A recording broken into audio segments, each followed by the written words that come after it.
Well, when I'm editing, I realized I didn't record an intro to this section, so let's kick it off.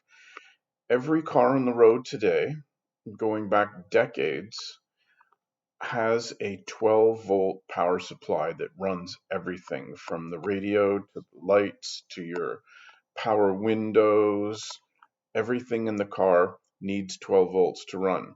Now, even a car like mine from back in 1973, which has no automatic systems at all, still needs 12 volts. It's got headlights, parking lights, reverse lights, brake lights, lights that light up the license plate frame, that power the radio, that show the lights on the dashboard, plus all the features I need from that to drive the new electric vehicle components. So this video is going to show all of the problems that I had trying to make all the 12-volt systems work in the car.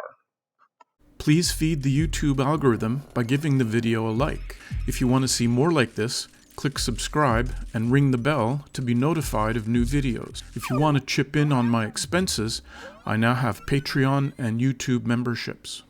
Okay, more diagnostics.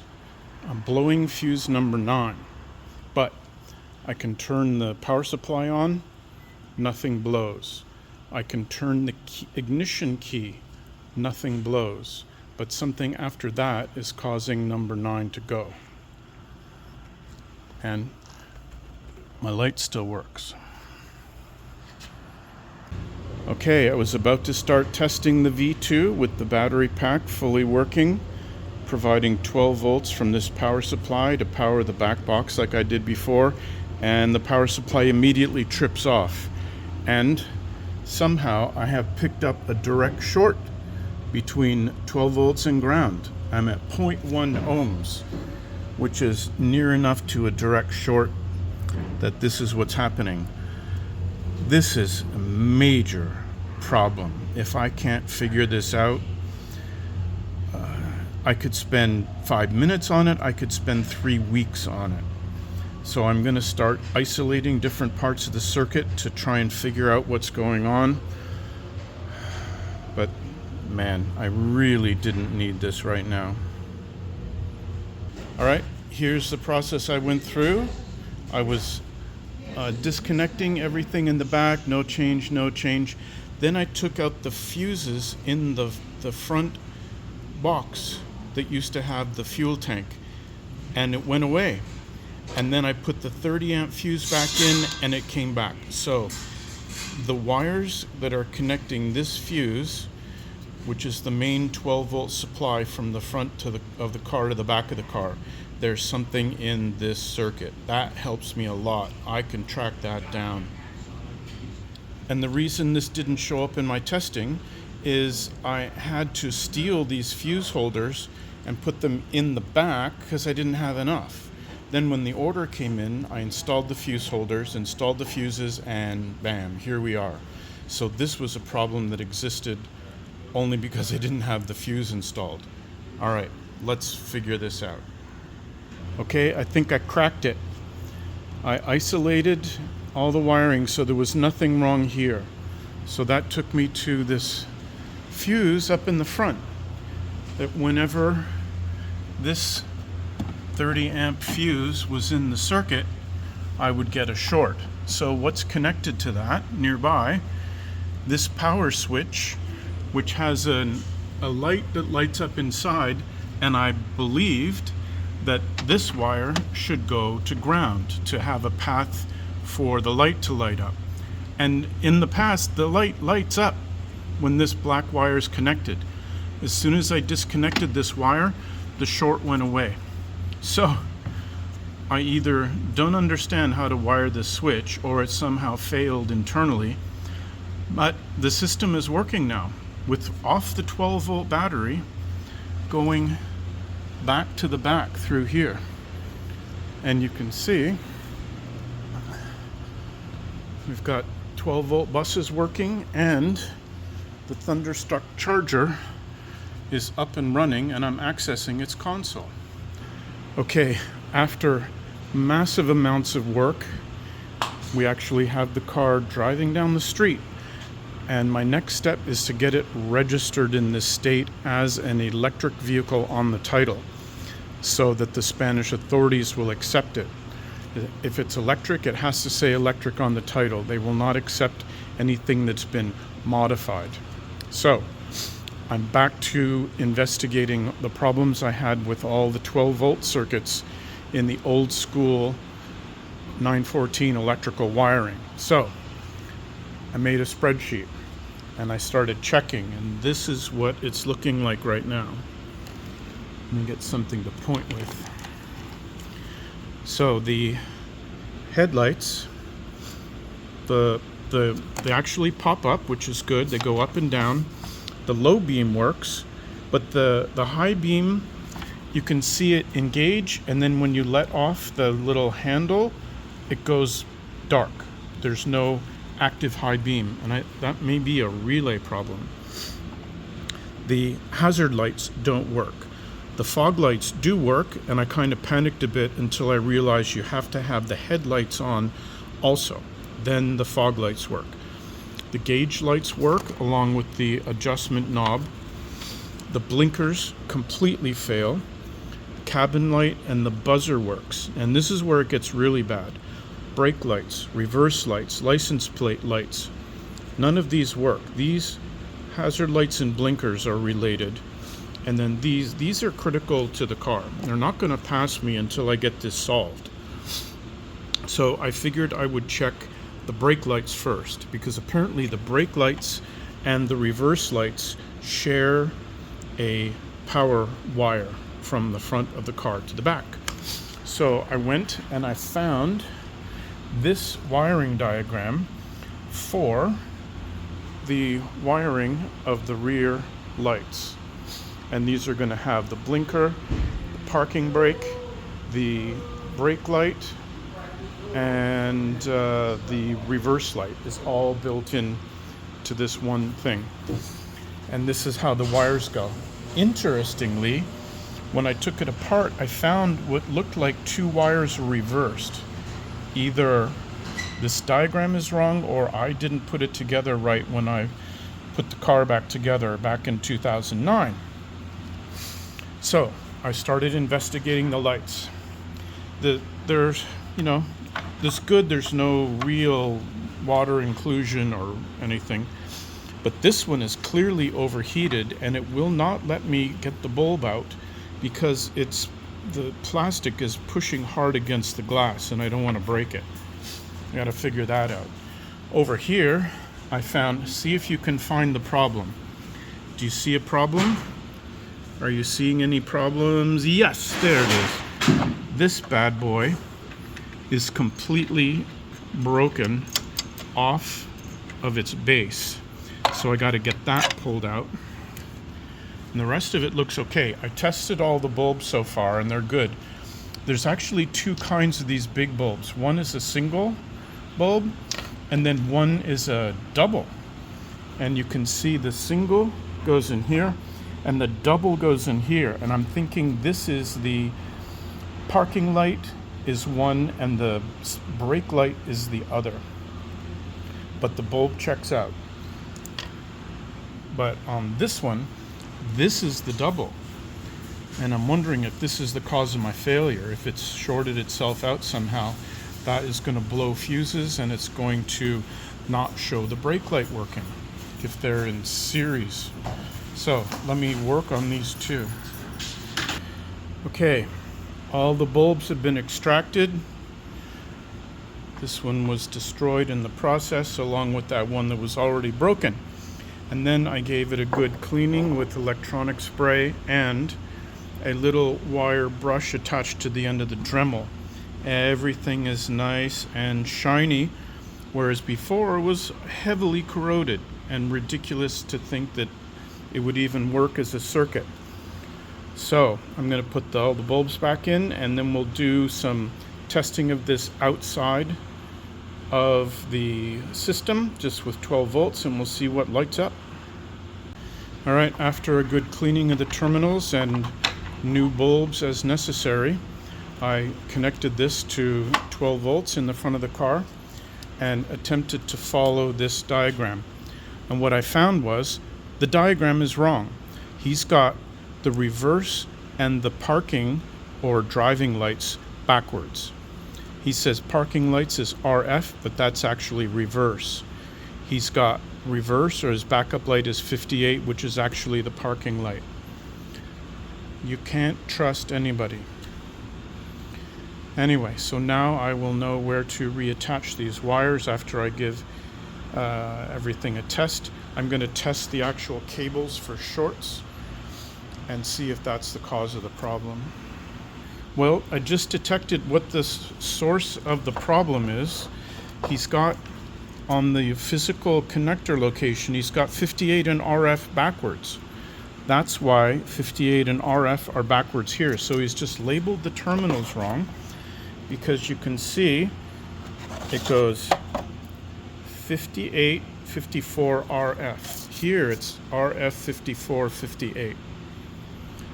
As Ronnie Reagan said in one of his non-Alzheimer moments, trust but verify.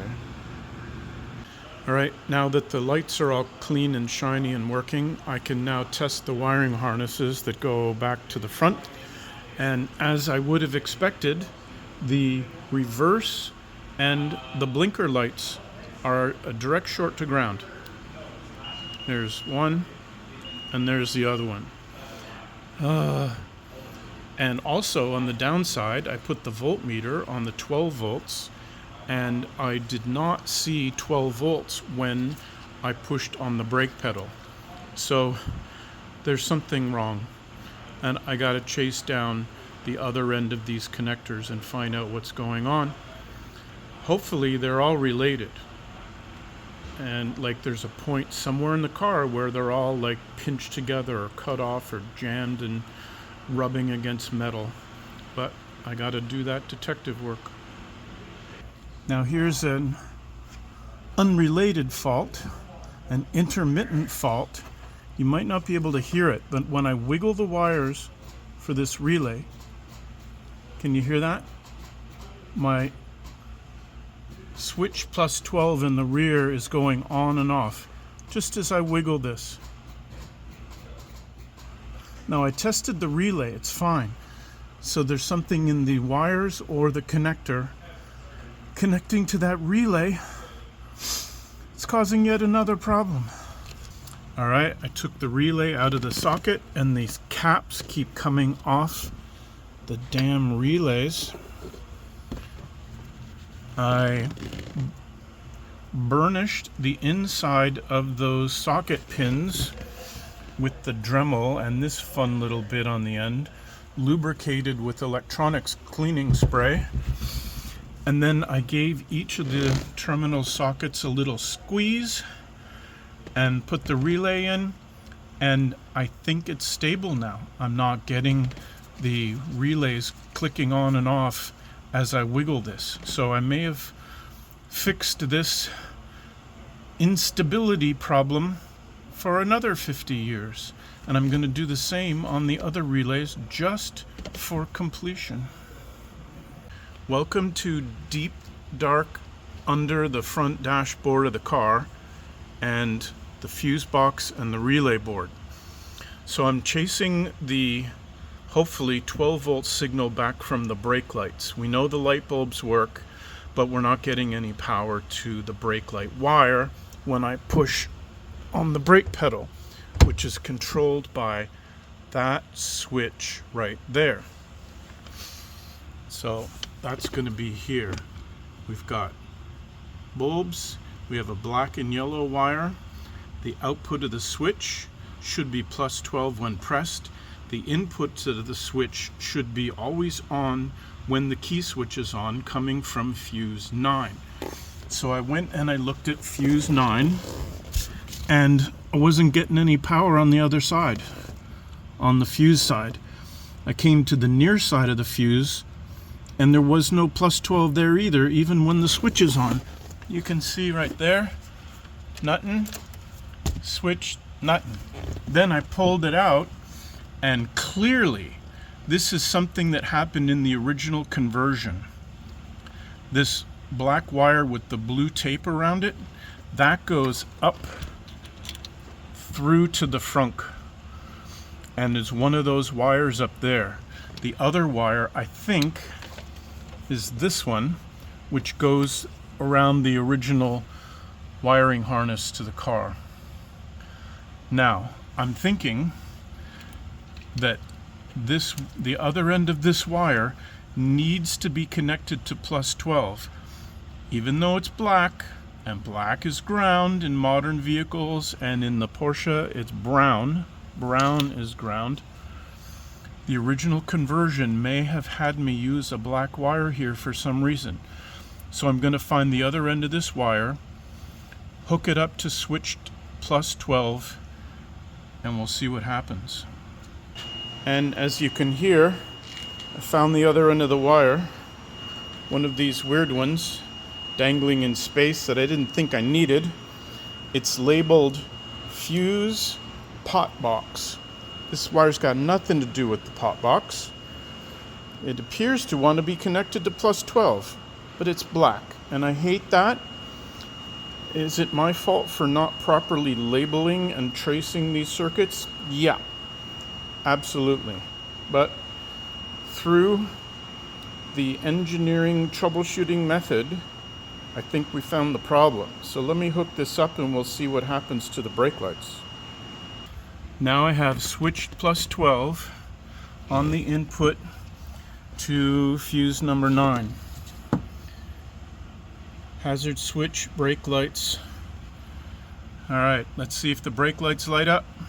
Short of hooking up the entire brake light assembly thing again, I'm just going to try and measure 12 volts here when I push the brake pedal. So you're going to know before I am. Cross your fingers.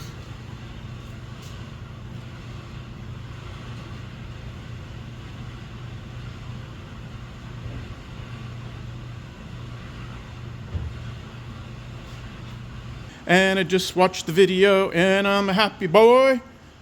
Brake lights work. Hell yeah. Gee, what is it? 8 o'clock at night. This is a celebratory screw you to two people. Electro Auto, who decided a black wire was a good color, and to me for being a dumbass and not properly labeling it. But we have brake lights, and that's a good time to go home. Okay, it's the next morning and I'm still in a good mood because I just tested the reverse shifter and I'm getting 12 volts to the reverse light. So that is fantastic. The only thing that doesn't work here are the blinkers, and we have no lights here for the license plate.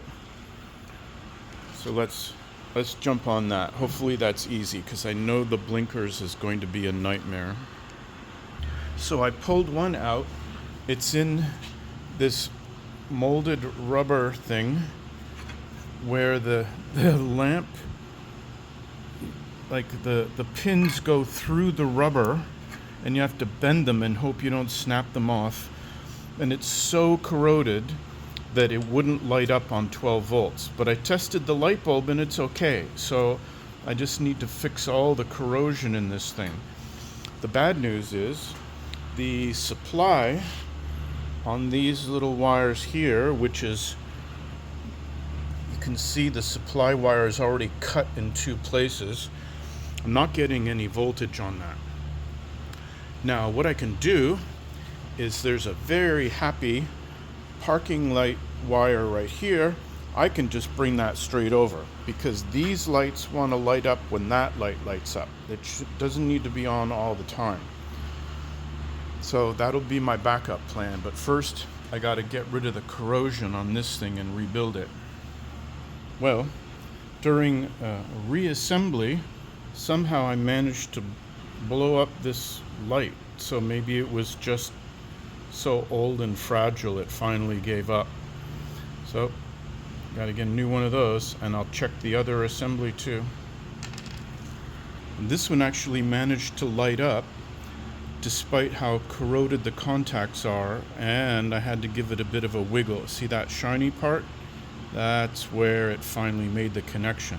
So Let's take these apart and refurbish them. We have two working license plate lights, which came from splicing in power from this parking light and splicing in power from this parking light. And everything tested out well, and then this one stopped working. And that light right there went off too. I traced it back to the fuse box because it's got its own fuse for the right side parking light system. The fuse was good, but in another case of, you're not going to believe this, the actual fuse holder is bad. With the fuse in, plus 12 on this side, nothing came out the other side. So I just swapped it over to this fuse holder right here. Now the system works. It's like, I'll do the normal repairs and tracking things down, but the fuse box socket failing, give me a line of credit. Jeez. So, it's only 5:30, but I'm going home because it took me all day to get two lights working to light up the license plate. How's that? Welcome to the day I'm going to attack the blinkers. And I've done a lot of research and found this out of the shadow. This is the blinker assembly under the dashboard. The flasher output goes to the actual blinker switch on the steering wheel, which sends power either to the left or the right. The color codes match the color codes that I've been working on here, and what I found was both the rear left and the rear right, both of these have a short to ground. So that's not good. That means there's something like back in this direction where they come together, coming out of the secondary flasher. Because for this to be shorted to ground and this to be shorted to ground, the only common thing is back to here. Now what this diagram doesn't show is the hazard light switch. It's so hard to find decent documentation from this. I'm going by what people post in the 914 forums, so I'm just trying to chase things back to their origin, see if I can find the short. So I pulled out the tachometer, and these are the two lights that light up to show which blinker is blinking. I'm going to play around with this and see if there's somehow a short, because it should go in this wire through the bulb and back out, because there's the black with green and there's the black with white. So these are the ones that go directly to the back of the car. Alright, I disconnected these two wires at the bulbs inside the tachometer, and I still have a short. So this wire to here and this wire to here both remain short. That's suspicious. You can't have two shorted out wires in different parts of the car unless there's either a problem inside the turn signal switch, or this doesn't have enough detail. This one shows the emergency flasher switch, or the four-way flasher is the emergency, that they're both coming in here, they go through and then they go out to the light. So I'm going to take this switch out and see if I can diagnose that. Alright, I removed the switch from the dashboard and I'm trying to make sense of it. Look at this. Look at this magnificent bastard right here. Look at that. That is all of those wires right there. So what I'm looking for is white and black, which is going to be paired up with a third incoming white and black from the blinker switch. And the same, there's green and black paired up with another green and black that comes from the blinker switch. So if I remove those, I can then test to see if there's a short from here to the light bulbs. And looking from the front of the switch, the black and white is on the front left. The green and black is on the front right. Green and black is on the front left. And just behind it, there is a 3-color wire. It's black with a green stripe and then a spiraling white stripe right there. Do you see it? So I don't want to mess with this one. I'm going to take this one and this one off. Again, for my own information, to put this back together. Black and green here, black and white here. Okay, I'm still seeing the short from here to ground. So with that disconnected, and there is no short from these pins to ground. So what does that tell me? I think it tells me that I still have a short somewhere from in this wire bundle. See these two right here? They come in and then they go back out again. They come in and they go back out again. And they also pick up one more wire from the blinker switch. So I'd really like to disconnect that blinker switch wire. And that means taking the steering wheel apart, which I am not thrilled about. Well, I've got the blinker mechanism halfway out after taking the steering wheel off, and now I remember what a nightmare this is. There's 2 layers. First is the blinker, and then is the windshield washer and windshield control, wiper control. I actually retrofitted a newer 914 model here, so you can pull it and it would do the squirting. And I think I had to get a new blinker assembly because the old one was so old and damaged. So I'm going to take a breather. I'm going to go back and consult my own blog from 2008 and find out what I did here. Okay, I just had lunch and read over my old blog, and I found out that the high beam system never worked. Even before I did anything, it was still a gas car. So at the time, I suspected that this relay was bad. This is the high beam relay. So I've got one of these on order. It'll be here on Monday.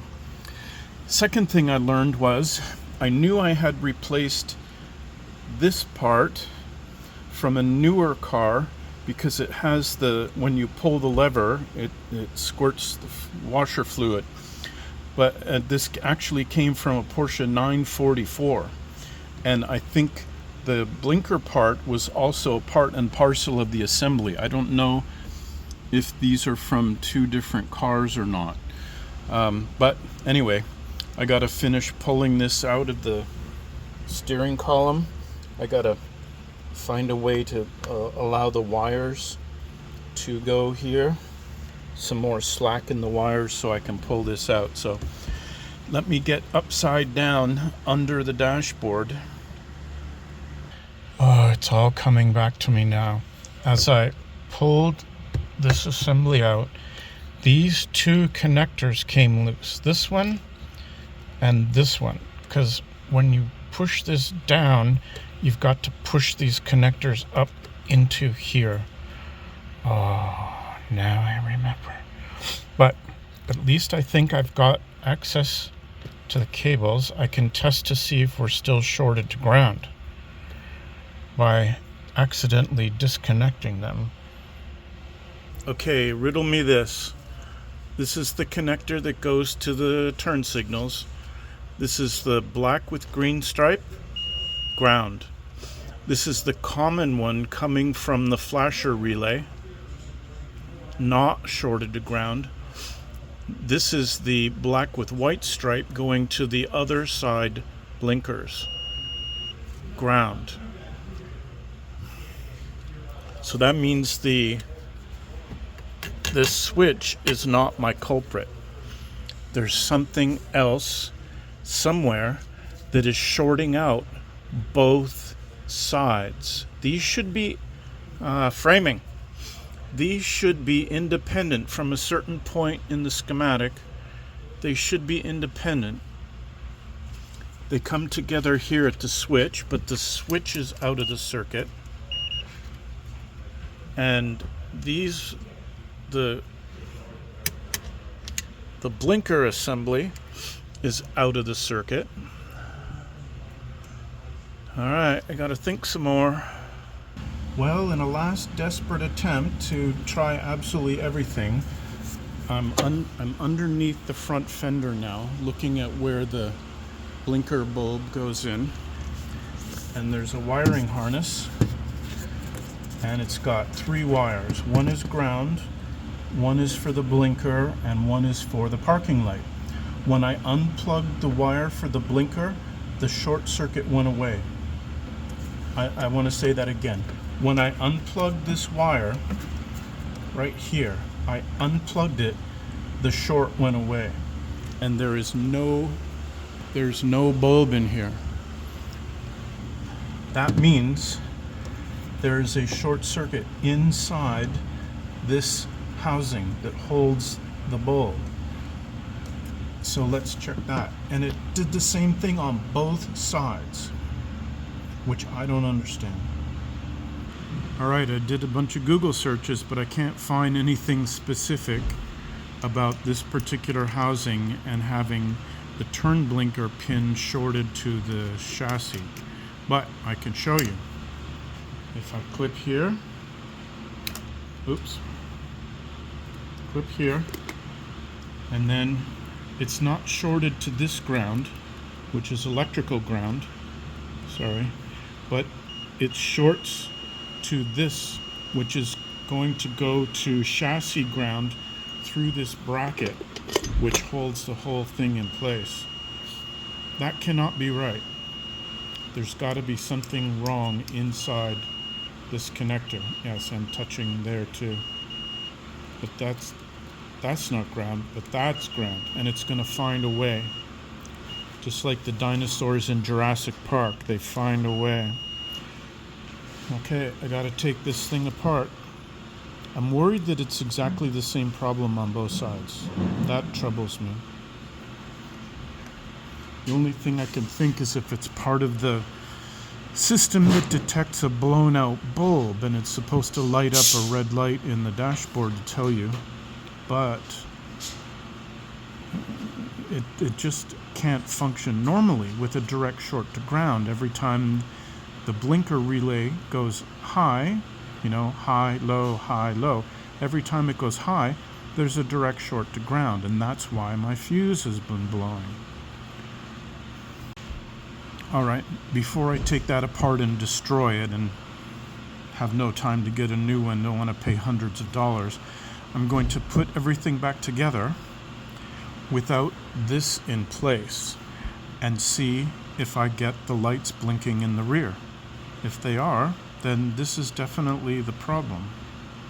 Okay, I just confirmed that this is indeed the culprit of our short circuit because I put all the wires back here. All the functions work. Parking lights, brake lights, reverse light, even the blinker works, left and right, and the hazard switch works. 2 of them going together. So let me set up the camera and I will do a demonstration for you. Parking lights, running lights,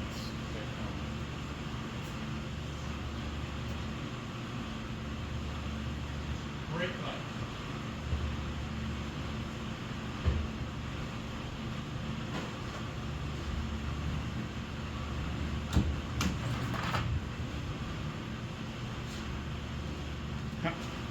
reverse light. I'll behave. Reverse light. And even the blinker. Left blinker.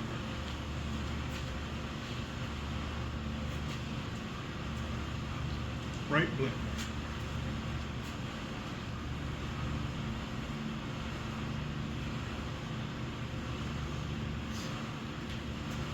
hazard blinker.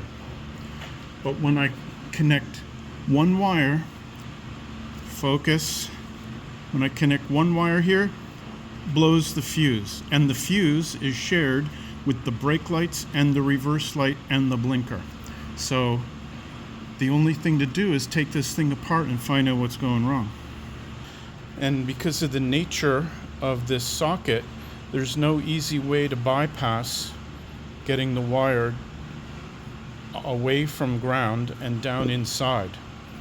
Something inside is shorting this pin to the metal of the holder. I gotta take it apart. Alright, it was actually not too difficult to pop this off. Nothing is shorted out inside. Focus. There's some corrosion, but I can take care of that.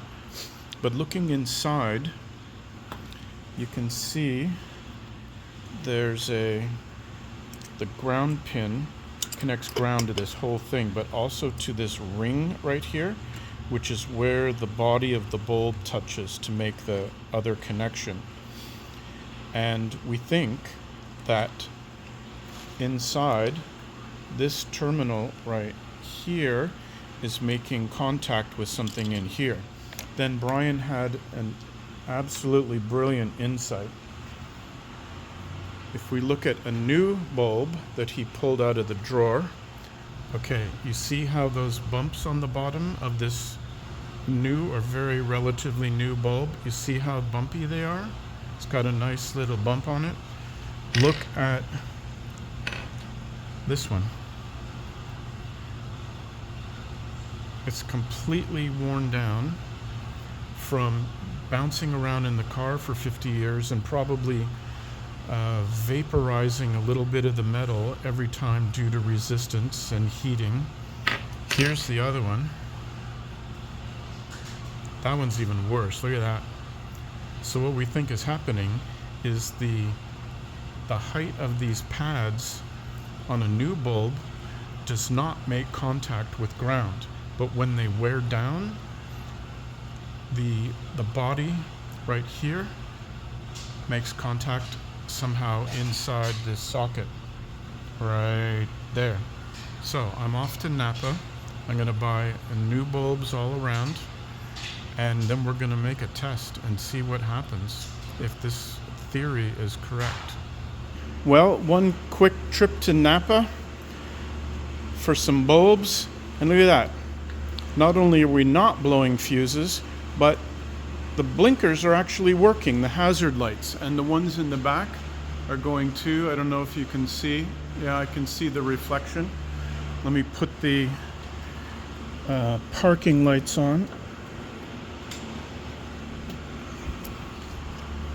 And we've got side lamps for parking, and side lamps.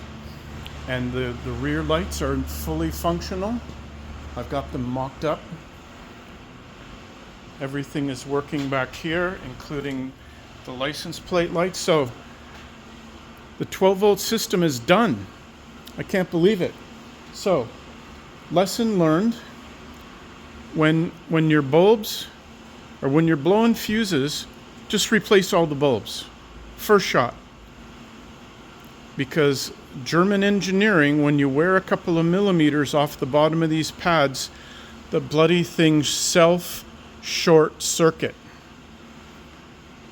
Thanks, Gunther. Fine German engineering. Unbelievable. Okay. So the town is having a nice little Christmassy get-together thing on the main street. So I'm going to go home and walk down there and have a beer and have a dinner and wander around. This 12-volt project is complete, except for the high beam, and I'm waiting for the relay that's coming on Monday. All right, bye. Just before we wrap up, I want to thank my Patreons, Peter Bouvier and Puppy, for their support. We also just popped over 2,000 subscribers, which is quite a nice milestone for my little channel. All support is greatly appreciated. Hey, I hope you enjoyed the video, and if so, please give it a thumbs up. I see that 81% of the viewers aren't subscribed. Please do, as it does help the YouTube algorithm. Take care and see you next time.